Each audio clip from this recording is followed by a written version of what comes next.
In the 20th century, physics was thrown into chaos. Scientists exploring the smallest scales of reality found that the very act of looking at a particle seemed to change its behaviour.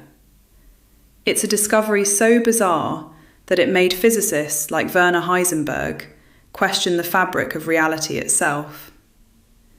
But what if this modern scientific puzzle has echoes in ancient wisdom? What if a spiritual text, written thousands of years ago, held a philosophical lens for looking at the most confounding ideas in modern physics? The Bhagavad Gita, a cornerstone of Hindu philosophy, explores a worldview where consciousness is fundamental and our sense of being separate is an illusion. Stick around as we explore the fascinating philosophical parallels between this ancient text and the strange world of quantum mechanics. Let's start with one of quantum mechanics' deepest riddles, the observer effect. Think of the famous double-slit experiment. When you're not looking, a particle like an electron seems to act like a wave of pure potential, creating an interference pattern that suggests it passed through both slits at once. But the moment you set up a detector to observe which path it takes, the wave-like behaviour vanishes, and the electron acts like a simple particle, taking a single, definite path. It's as if the universe holds its breath, refusing to pick a single reality until a measurement is made.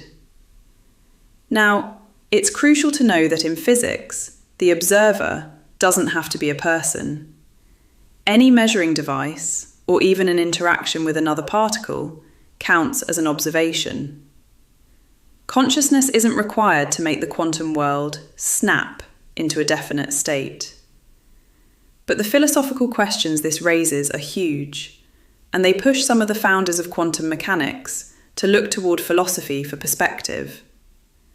This is where the Bhagavad Gita comes in. In chapter 2, verse 16, it says, "The unreal has no being. The real never ceases to be."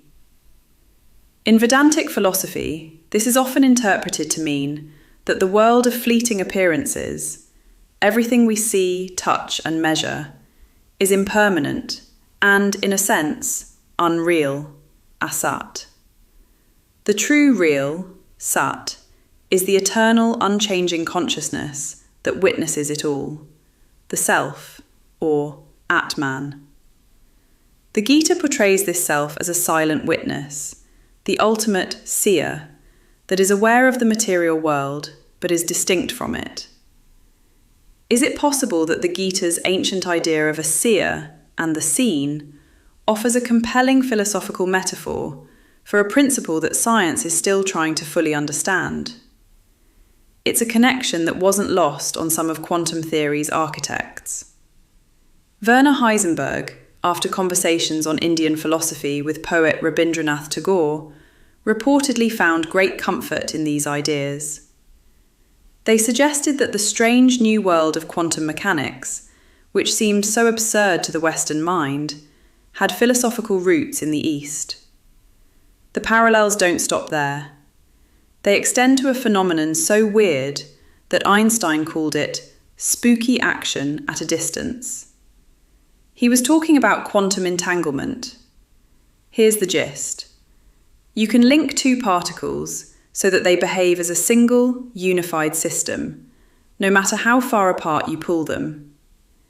If you measure a property of one particle, you instantly know the corresponding property of its partner, whether it's across the room or across the galaxy. This isn't just a wild theory.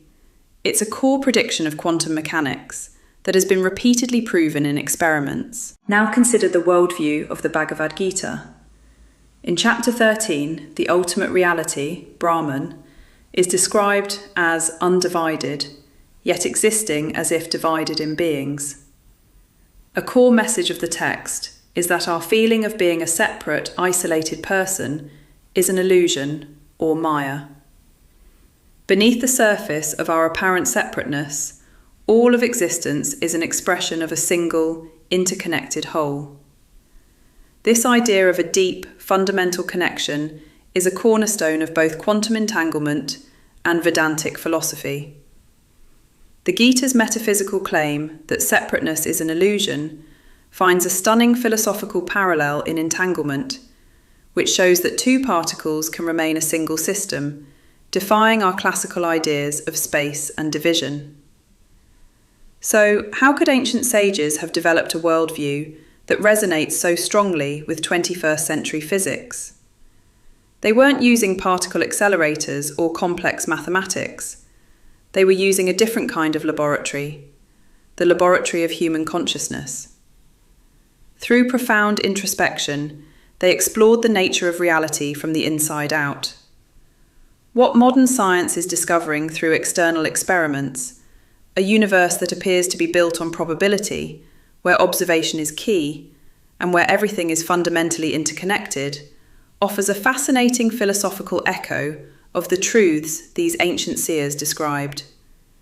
They are two different journeys, one through the outer world of experiment and the other through inner experience, perhaps leading to a similar peak of understanding. The realization that we are not just passive spectators in the universe, but are intrinsically woven into its fabric. Which of these parallels did you find more mind-blowing? The observer effect or quantum entanglement? Let me know in the comments below. And if you're curious about more bridges between ancient wisdom and modern science, be sure to subscribe. For a final thought, try a small unity practice. Just for a moment, close your eyes and contemplate that idea from the Gita, that you are undivided, yet appear as if divided. What does that feel like? The answer might just surprise you.